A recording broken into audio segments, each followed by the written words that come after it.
तो ये है गाइस वो भैया का क्वार्टर। ये इस लाइन का सबसे पहला सरकारी क्वार्टर है। वो स्कूल राजकीय आयुध निर्माणी इंटर कॉलेज, रक्षा मंत्रालय Bharat. Subscribe for more content. Hello guys, नमस्कार, राम राम, नमस्ते। मैं आपका दोस्त हो आशीष चौधरी एक बार फिर से नए व्लॉग के साथ आपके साथ प्रस्तुत हुआ हूं और मेरी बेटी सुरैया चौधरी भी आपके साथ प्रस्तुत हुई है। तो आइए, बड़े एक्साइटेड है आज के व्लॉग को लेकर। आज आपको मिलवाने के लिए जा रहा हूं भारतीय क्रिकेट टीम के महानुभाव बल्लेबाज हमारे शहर से, जिन्होंने अपना बचपन हमारे शहर में बिताया और पूरी तैयारी क्रिकेट की यहाँ पर की। आज उसी जगहों से आपको मिलवाऊंगा जहां पर उन्होंने अपना पूरा बचपन जिया है और पूरा बचपन की पूरी तैयारी की है क्रिकेट की। एक एक चीज आपसे रूबरू कराने की कोशिश करूंगा, तो सभी मेरे साथ बने रहिएगा। नाम है उस भारतीय क्रिकेट बल्लेबाज का आदरणीय श्रीमान सुरेश रैना जी। बड़ा ही अद्भुत खेलते हैं और अब तो संन्यास ले लिया है, लेकिन खेला बड़ा अजब गजब है उन्होंने। उनकी तारीफों के पुल मैं क्या बांधूं, आप सभी जानते हैं उनके बारे में, हम भी जानते हैं। तो हमारे बड़े भाई हैं और उनके बड़े भाई से हम ट्यूशन पढ़ा करते थे, इंग्लिश के ट्यूटर थे वो। तो चलते हैं उसी सरकारी क्वार्टर में, आपको मिलवाऊंगा, पूरी जगह दिखाऊंगा, कौन से ग्राउंड में खेले हैं, कौन से स्कूल से उन्होंने अपनी स्कूलिंग की है 8th क्लास तक की। उसी एक एक जगह एक एक पार्क दिखाऊंगा कि यहाँ पे झूलने भी आते थे और किस किस प्रकार से यहाँ पे खेलते थे। तो आइएगा, हम सभी चलते हैं, मेरे साथ बने रहिएगा। तो मेरे साथ मेरी बेटी भी है सुरैया, आप कुछ कहना चाहेंगी? यस, आप अच्छा लगा होगा आपको। हम अभी वहाँ पर जा रहे हैं, तो हम आपको वहाँ का पूरा व्यू दिखाएंगे। जल्दी से लाइक सब्सक्राइब फॉलो भर के कर दीजिएगा और हम आपको मिलेंगे। तो गाइस फाइनली अब हम निकल रहे हैं रैना जी के घर की तरफ और ग्राउंड और स्कूल की तरफ मिलने के लिए। तो देखिए, अभी मैं अपने घर के पास खड़ा हूँ और यहाँ से मात्र दूरी 1.5 किलोमीटर है उनके घर की हमारे पास से। तो चलते हैं, मैं आपको दिखाता हुआ चलूंगा, बने रहिएगा सभी। आइए, अभी हम आयुध निर्माणी मुरादनगर यानी कि ऑर्डिनेंस फैक्ट्री में घुसेंगे और मात्र यहाँ से 300 मीटर की दूरी पर है ऑर्डिनेंस फैक्ट्री का गेट, मेन गेट। तो गाइस देखिए, हम पहुंच चुके हैं आयुध निर्माणी मुरादनगर ऑर्डिनेंस फैक्ट्री के गेट पर। ये हम जस्ट बिल्कुल सामने खड़े हैं, जैसे कि आप देख पा रहे होंगे। ये गेट है आयुध निर्माणी मुरादनगर ऑर्डिनेंस फैक्ट्री का। यहाँ से हम एंट्री लेंगे, यहाँ से आधा 1 किलोमीटर में जाना होगा। तो देखिए गाइस, ये ऑर्डिनेंस फैक्ट्री गेट में घुसते ही यहाँ पर एक ब्रिज पड़ता है, ये जिस ब्रिज पे हम चल रहे हैं, ये वाला जो ब्रिज है, ये ब्रिज पर हम चल रहे हैं। इस ब्रिज को आपको क्रॉस करना होगा। तो गाइस देखिए, ये रेलवे लाइन है, यहाँ पर मुरादनगर का रेलवे स्टेशन है।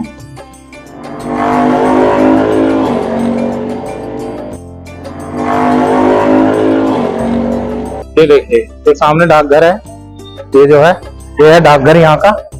और यहाँ पर छोटा सा हनुमान मंदिर भी है, जहाँ पे रैना जी प्रसाद चढ़ाते थे। ये सामने मंदिर है, हनुमान मंदिर। और अब मैं आपको दिखाता हूँ सामने का व्यू। हम जस्ट पहुंच चुके हैं और यहाँ पर ऑर्डिनेंस फैक्ट्री का टैंक खड़ा है सामने, ये देखिए। ये देखिए, ये है ऑर्डिनेंस फैक्ट्री का व्यू सामने। ये है वो गेट ऑर्डिनेंस फैक्ट्री, जहाँ पर ऑर्डिनेंस फैक्ट्री उनके फादर और भाई जॉब करते थे। ये सामने जो आप देख पा रहे हैं आयुध निर्माणी मुरादनगर, ये है ऑर्डिनेंस फैक्ट्री का गेट। और यहाँ से आप, यहाँ पे वो जॉब करते थे गाजियाबाद, वो मुरादनगर छोटा सा कस्बा है, तो वहाँ मेरी पैदाइश हुई थी। तो शादी की वजह से आ गए थे या नौकरी की वजह से? नहीं, वो आर्मी में थे तो उनका ट्रांसफर फिर इधर हो गया था मुरादनगर। पहले कहाँ थे मुरादनगर से पहले? मुरादनगर में ही सब लोग रहे हैं, वो जो गवर्नमेंट के क्वार्टर होते थे सारे, वो सरकारी quarter, ordnance factory. Ordnance factory. और ये हम जस्ट बिल्कुल पहुंच ही गए लगभग। पहले मैं आपको उनके स्कूल से रूबरू कराता हूँ, जिस स्कूल में उन्होंने पढ़ाई की है, और फिर मैं आपको उनके ग्राउंड के व्यू दिखाऊंगा और फिर मैं आपको उनका घर पर ले जाऊंगा, जहाँ पर वो घर पर थे, और लाला जी के छोले और गोल मार्केट जहाँ पे वो खाते थे। तो हम उनके स्कूल पर पहुंच चुके हैं। ये देखिए, ये है वो स्कूल राजकीय आयुध निर्माणी इंटर कॉलेज, रक्षा मंत्रालय भारत सरकार, जिसमें सुरेश रैना जी ने अपनी 8वीं क्लास तक की 8th क्लास तक की पढ़ाई इन्होंने की है यहाँ पर। ये है बिल्कुल, ये देखिए। ऑर्डिनेंस फैक्ट्री जब हम लोग स्कूल में थे मुरादनगर में, तो जो लड्डू नहीं मिलते डब्बे में, एक डब्बा था, उसमें 2 लड्डू, एक थोड़ी सी कोई गुंजिया या कुछ, वो हमारे फंक्शन वो कल्चर प्रोग्राम में मिलता था वो। अच्छा। उसका भी मजा बड़ा तगड़ा था वो। अद्भुत, उनका बचपन की यादें ताज़ा हो जाएंगी अगर वो भी देखेंगे। तो यहाँ से उन्होंने अपनी पढ़ाई की है और ठीक इसी के सामने उनका घर है।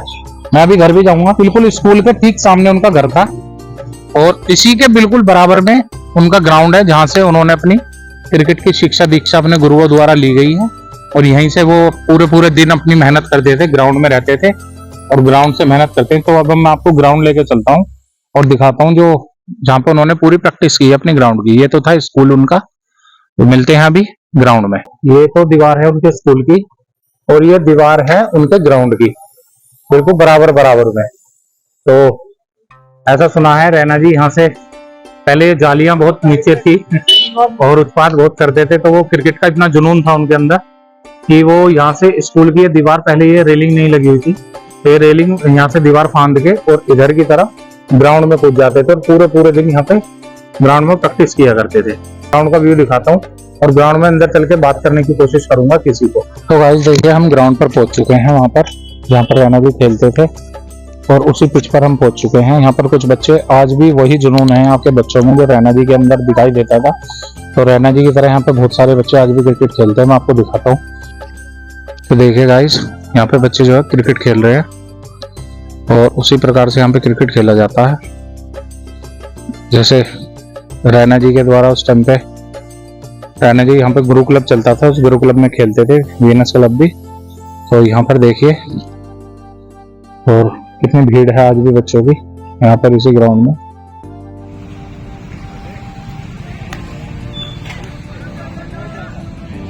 देखिए गाइस चल रहा है ये मैच, यहाँ पर बच्चे खेल रहे हैं पूरा उत्साहवर्धन से और डबल पिच लगी हुई है यहाँ पे, एक पिच फिर भी। ये ऑर्डिनेंस फैक्ट्री का व्यू है जो आप देख रहे हैं रामलीला ग्राउंड का, जहाँ पर पूरी मेहनत करी है इसी मिट्टी से जुड़ के, इसी मिट्टी से जुड़े हुए थे रैना जी और इसी मिट्टी में अपना खून पसीना एक करके उन्होंने वो आज मुकाम हासिल किया है जिनकी हम आपको जीवनी बायोग्राफी दिखा रहे हैं। यही वो धरती है मुरादनगर की पवित्र पावनी धरती जिन पर उन्होंने जन्म लिया और इसी मिट्टी से उभरे हैं वो अपना पूरा खून पसीना एक करके। इसी मिट्टी में उन्होंने अपना पूरा जीवन यापन करके, पूरी झंझोड़ के अपने आप को मिट्टी में मिला करके पैदा किया है। तो गाइस देखा आपने, मैंने आपको दिखाया जहाँ पर सुरेश रैना जी इसी ग्राउंड से खेले हैं और इसी ग्राउंड में सुबह 7 बजे से शाम के 7 बजे तक मेहनत किया करते थे, ऐसा मैंने उनके बारे में सुना है बड़ों से यहाँ पे, क्योंकि हमारे तो काफ़ी सीनियर रहे हैं। और हमने भी उनके बाद पूरा जोश में, जब वो स्पोर्ट्स अकेडमी लखनऊ चले गए थे 8 के बाद, तो हमने उनके बारे में सुना था कि वो बहुत मेहनती थे। तो उनके जुनून में हमने भी गुरु क्लब यहाँ पे ज्वाइन किया था और हमारे यहाँ पे अजय भैया थे जो हमें यहाँ पे कोचिंग देते थे। अब तो शायद वो इस दुनिया में नहीं है, तो शायद रैना जी ने भी उनके सानिध्य में उनके साथ खेला है। तो मैंने जैसे कि मुझे कोशिश करता हूँ मैं आपको वो भी व्यू दिखाता हूँ, लेके चलता हूँ उस मार्केट को दिखाता हूँ, जहाँ पे मार्केट में जाने के बाद वहाँ पे पेटीज खाते थे, कोल्ड ड्रिंक पीते थे। जब मैच जीत जाते थे इकट्ठे हो गए तो पेटीज की शर्त लगाई जाती थी मैच पर, या कोल्ड ड्रिंक की बोतल मंगाई जाती थी, तो यहीं से मंगाई जाती थी और इसी ग्राउंड में वो खेलते थे। तो आइए मैं आपको उस मार्केट में घुमाने के लिए लेकर चलता हूँ। तो शायद अगर रैना भैया भी इस व्लॉग को देखेंगे तो उनकी बचपन की यादें ताज़ा हो जाएंगी। और एक और बात मैं बता दूं, इस मार्केट के पास में ही जहाँ मैंने आपका स्कूल अब मैंने आपको दिखाया था, उसी स्कूल के पास में एक छोले वाले लाला जी थे। तो अब तो वो नहीं रहे इस दुनिया में, उनके बड़े ही फेमस छोले थे और वो आवाज लगाते थे, छोले हैं भाई छोले, लाला जी के छोले। तो वो सभी छोले खाने के लिए भी, एक स्कूल की छुट्टी हो जाती थी, रैना भैया वगैरह सब यहाँ पे छोले खाने के लिए पहुँचते थे और बड़े फेमस छोले थे। तो वो बचपन की यादें हमारी ताज़ा हैं। तो हेलो दोस्तों, हम एक भाई मिले हैं और हमारा परिचय हुआ है उनसे, तो मैं आपको मिलवाता हूँ। सुरेश भैया के बारे में काफ़ी कुछ जानते हैं क्योंकि ऑर्डिनेंस फैक्ट्री से ही बिलोंग करते हैं ये। तो मैं आपको मिलवाता हूँ भाई से, मिलिएगा। हेलो भैया। हेलो, क्या नाम है आपका? आदित्य पांडे। आदित्य पांडे भैया, आप यहीं से बिलोंग करते हैं? हाँ जी, यहीं से बिलोंग करता हूँ। पूर्ण शक्ति से? जी बिल्कुल। तो सुरेश रैना भैया के बारे में तो आपने बहुत कुछ सुना होगा। हाँ बिल्कुल सुना है, और हम लोग छोटे थे, 5th क्लास में थे। जी जी। तो यहाँ आप सामने देख रहे होंगे RC ग्राउंड है। बिल्कुल बिल्कुल। वहाँ पे नेट्स लगे हुए थे पहले। अच्छा अच्छा। बढ़ गए, अब तो इन्होंने बच्चों ने सबने हटा दिए। जी जी। तो उस टाइम पे प्रैक्टिस करने के लिए वो यहाँ पे आते थे। ओके। पूरा दिन लगे रहते थे प्रैक्टिस में? बिल्कुल। यहाँ पे एक्चुअली क्या कैंटीन मार्केट है। हाँ हाँ। अपना सुबह आए, बिल्कुल बिल्कुल, बिस्कुट वगैरह ले लिया। लाला जी के छोले मशहूर थे, वहाँ चले गए। समोसे अपने त्यागी जी के हैं ही बढ़िया। ये बात। तो उस टाइम पे मतलब किसी भी चीज की कोई कमी नहीं। बहुत। और घर इतना बगल में था। डरते थे, घर नहीं जाते थे। वो मेहनत उन्होंने, गुरुजी ने उनके साथ की और बड़े भाइयों ने उनके साथ की है। बिल्कुल बिल्कुल। कितना सपोर्ट, और आज हम भी उनसे एनकरेज हैं। छोटे छोटे भाई, जैसे कि मैं आपको दिखा पा रहा हूँ, आज भी उसी धरती पर देखिए किस प्रकार से क्रिकेट खेला जा रहा है यहाँ पर, और उन्हीं की एक उम्मीद लगी रहती है। आज का यहाँ का मुरादनगर का एक एक बच्चा अपने आप को सुरेश रैना के नाम से जानता है, और वो भी कहता है कि मैं भी एक दिन सुरेश रैना की तरह कहीं ना कहीं इंटरनेशनल में खेलने की कोशिश करूंगा। भैया का चैनल है, मुझे आज ही मालूम चला है यहाँ के। बिल्कुल तो बिल्कुल। भाई का चैनल एकदम लाइक, सब्सक्राइब, कमेंट सब बहुत करें, है ना। तो गाइस, अब मैं आपको दिखाता हूँ मार्केट, जहाँ से त्यागी जी के समोसे बड़े फेमस और पेटीज वगैरह यहाँ से खाते थे।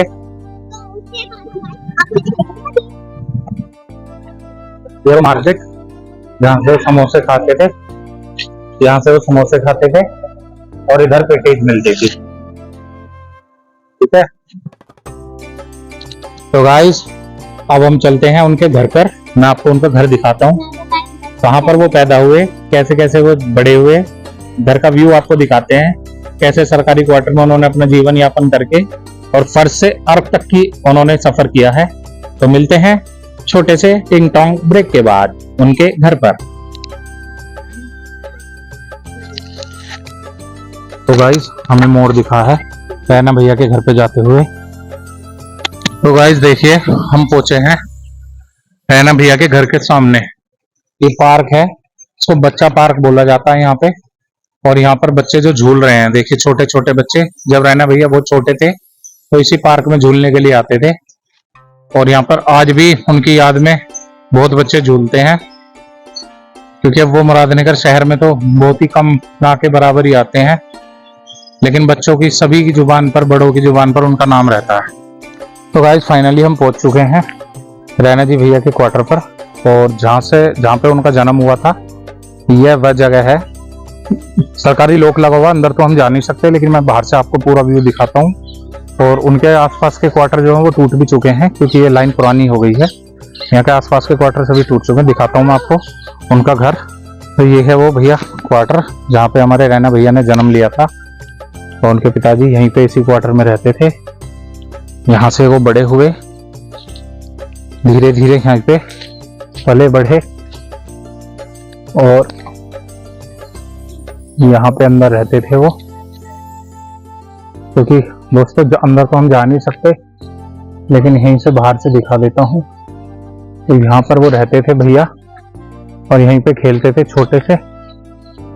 और तो गाइज, अभी हमने आपको जो क्वार्टर दिखाया, यहाँ पर भैया का जन्म हुआ था। अब हम चलते हैं अगले क्वार्टर पे, जहाँ पर उन्होंने अपनी जीवनी शुरू की क्रिकेट की।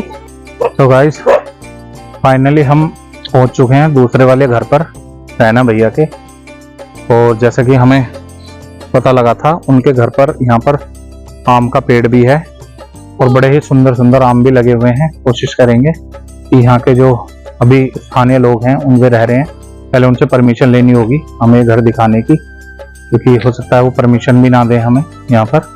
और मैं आपको एक चीज और दिखा दूं, भैया का ये घर है, और इसके बिल्कुल जस्ट सामने उनका ग्राउंड था, जहाँ पे वो खेला भी करते थे, और रामलीला ग्राउंड में भी। तो मैं आपको दिखाता हूँ, देखिए।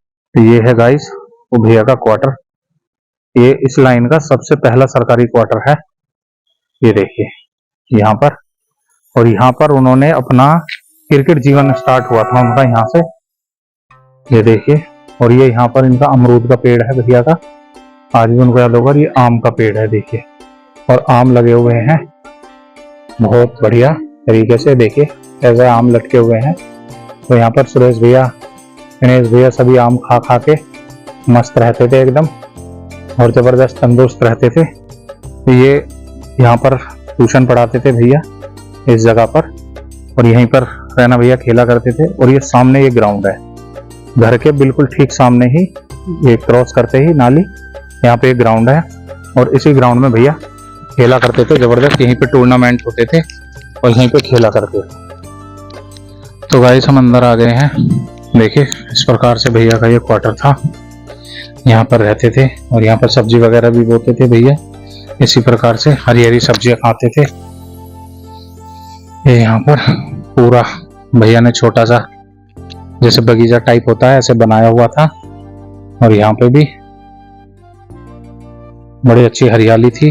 भैया यहीं पे बैठ के हमें सबको ट्यूशन पढ़ाते थे और रैना भैया पहुंचते थे हमारे, यहीं से खेलने जाते थे और यहीं पे भैया की पिटाई भी होती थी बेलन से, आंटी मारा करती थी। तो देखिए पूरा व्यू मैंने आपको दिखाया है घर का, क्वार्टर का भैया का। तो देखिए यहीं रहते थे, यहीं पले हैं। तो दोस्तों यहाँ पर स्थानीय लोग जो अभी यहाँ पर रहते हैं मुझे मिले हैं और उन्होंने मुझे परमिशन दी है अंदर से दिखाने की। देखिए मैं आपको अंदर का व्यू दिखा रहा हूँ।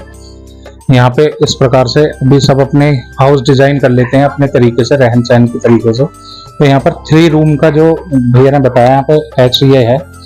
देखिए जैसे कि मैं आपको दिखा देता हूँ, एक रूम उधर है, एक ये इधर है और एक ये इधर बनाया। तो इसी प्रकार से यहाँ पर सभी रहते हैं और पीछे भी छोटी सी बालकनी भी है, मैं आपको दिखा देता हूँ। देखिए यहाँ पर इस प्रकार से यहाँ भैया ने देखिए मंदिर बनाया हुआ है अपना और ये किचन है, कितना सुंदर। तो इसी प्रकार से यहाँ पे रैना जी भी अपना जीवन व्यतीत किया था। अपनी जीवनी यहाँ से ही क्रिकेट की उन्होंने शुरू की थी, जैसे कि हम दिखा पा रहे हैं। तो मैं आपको एक बड़े खुशी की बात बताता हूँ। रैना भैया के बिल्कुल बराबर वाला जो घर है, उनके मामा श्री मिले हैं। उन्होंने हमें बताया कि वो हमें मामा बोलते थे। मैं आपसे उनको रूबरू कराता हूँ और उनकी जीवनी के बारे में थोड़ा सा बताने की कोशिश करें, क्योंकि हमसे ज़्यादा बेटर वो बता पाएंगे, क्योंकि उन्होंने बचपन से उन्हें देखा कैसे उन्होंने क्रिकेट शुरू किया, कैसे उन्होंने क्रिकेट खेला और कैसे कैसे अपना जीवन उन्होंने शुरू किया क्रिकेट के द्वारा। तो आइए मिलवाता हूँ मैं आपसे। नमस्कार भैया। नमस्कार सर आपका नाम? मेरा नाम गजेंद्र सिंह। तो सर मैं आपसे जानना चाहता हूँ, ये जो आपके बराबर में क्वार्टर है सुरेश रैना जी का था ये कभी किसी टाइम पे, तो आप सुरेश रैना जी को कब से जानते हैं? मैं सुरेश रैना जी को बचपन से जानता हूँ। जी। जब वो करीब 10-12 साल का था, अच्छा। तो मैं यहाँ ऑर्डिनेंस फैक्ट्री में ये अपनी ट्रेड अप्रेंटिस की ट्रेनिंग करता था। अच्छा। और अपनी बहन के यहाँ रहता था जी, जो जे टाइप में रहते थे। जी जी। और मेरे बहनों में वेद प्रकाश जी थे जी। तो 3 साल मैंने वहीं उनके पास रहकर अपनी ट्रेनिंग पूरी की। अच्छा जी, अच्छा जी। तो सुरेश रैना जब हम बाहर गली में बैठते थे जे टाइप में, जी, तो बीच गली में क्रिकेट खेलता था। क्रिकेट अच्छा। का बचपन से ही शौक था उसको। अच्छा, बचपन से उन्हें बहुत ज्यादा बहुत शौक रहा ज्यादा है। शौक। और उसका पूरा दिन जो है जी। खेल में ही बीतता था। अच्छा। पढ़ाई लिखाई नहीं करता था। उसके भाई भी बोलते थे, बड़े भाई थे। जैसे कि सुना है बड़े भाई तो इंग्लिश का ट्यूशन भी पढ़ाते थे। हाँ। वो तो बहुत ज्यादा एजुकेटेड थे और मतलब केंद्रीय विद्यालय के ज्यादातर बच्चे उनसे ट्यूशन हाँ, पढ़ते हाँ। थे। जैसे एक बड़े भाई यहाँ ऑर्डिनेंस फैक्ट्री में थे, मुकेश। जी, जी। मैट में। जी जी। और अभी वो यहाँ से ट्रांसफर होके गए हैं। हाँ, वो जी। भी अच्छे से जानते हैं, उनके पिताजी भी अच्छे से जी, जानते जी, हैं, जी, मम्मी जी। भी अच्छे से जानती है। तो उस जो ब्लॉक के आदमी थे सभी मामा कहते थे। अच्छा। जैसे मेरे भांजे जो थे जी। मुझे मामा कहते थे, वे भी मुझे मामा ही कहते थे सब बच्चे। अच्छा जी, अच्छा जी, अच्छा ये जी। एक उसका वो था बहुत बड़ा। तो आपने तो मतलब पूरा बचपन देखा उनका? हाँ, बचपन देखा है। नीचे से ऊपर, तो फर्श से अर्थ तक कैसे पहुंचे हैं वो, मतलब कितनी मेहनत उन्होंने की है? बहुत मेहनत की है। उसको मेरे बिल्कुल सामने वो बड़ा हुआ, छोटे से बड़ा होता होता। जी और फिर उसका सिलेक्शन हुआ जी। और इंडिया टीम में सिलेक्शन हुए। उसके बाद भी उसने अच्छा। सभी मैंने सुना है कि स्कूल बंद करते थे, उनका सामने स्कूल था और ग्राउंड में पहुंच जाते थे सीधा। हाँ, ये सामने इंटर कॉलेज है। हाँ, सामने इंटर कॉलेज है। इंटर कॉलेज से दीवार फांदी और सीधा ग्राउंड में। ग्राउंड में। हाँ, वो तो उसको उसके एक जुनून था उस बच्चे हाँ, को। बहुत और हमें भी ये लगता था कि हाँ ये शायद कुछ आगे चल के बने। आज दिखाई भी दे रहा है कि मुरादनगर का नाम लिया जाता है तो सुनहरे अक्षरों में उन्हीं के द्वारा लिया जाता है कि मुरादनगर को कोई जानता भी नहीं है वरना। जानता भी नहीं है। तो ये तो हम अच्छा अच्छा, पड़ोसियों के खिड़की के शीशे भी तोड़ते थे? तोड़ता था, अच्छा जी। बहुत दंगा करता था। अच्छा जी। तो आज लेकिन उनका ये नटखट बहुत था। हाँ। नटखट होने की वजह से सब प्यार भी करते थे। हाँ। तो मनोज था मेरा भांजा सगा। जी जी। वे दोनों खेलते रहते थे, बल्कि हम अपने भांजे को कम खेलने देते थे। अच्छा। हमारी बहन जो थी। लेकिन वो तो पूरे दिन खेल में ही। तो लेकिन आज मनोज भी सोचते होंगे कि यार काश मुझे भी खेलने देते, तो आज हम भी नहीं, वो भी ऑर्डिनेंस फैक्ट्री में जॉब कर रहा है। अच्छा, ऑर्डिनेंस फैक्ट्री में कर रहे हैं, बहुत अच्छी बात है। बहुत धन्यवाद भैया, ओके। आपने अपना कीमती समय दिया, बहुत बहुत शुक्रिया। जय हिंद। तो फाइनली गाइस मौके आ चुके हैं सुरेश रैना जी के जीवन यात्रा करके उनकी इस प्रकार से हमने आपको दिखाया। तो अब हम चलते हैं, मिलते हैं हम आपसे अगले व्लॉग में। तो तब तक के लिए सभी को जय हिंद, राम राम, जय श्री राम, जय हनुमान। और कमेंट में एक बार लिख दीजिए सभी जय हिंद, जय भारत। और चैनल को जल्दी जल्दी जाके लाइक, सब्सक्राइब, कमेंट और शेयर करना तो बिल्कुल ना भूलिए। लाइक तो जरूर कर दें और सब्सक्राइब प्लीज़ कर लीजिए यार चैनल को। इतने अच्छे व्लॉग मैं आपको लेके आता रहूँगा आगे भी। तो मिलते हैं सभी को एक 3 टाउन ब्रेक के बाद, मिलते हैं सभी से अगले व्लॉग में। जय हिंद, जय भारत।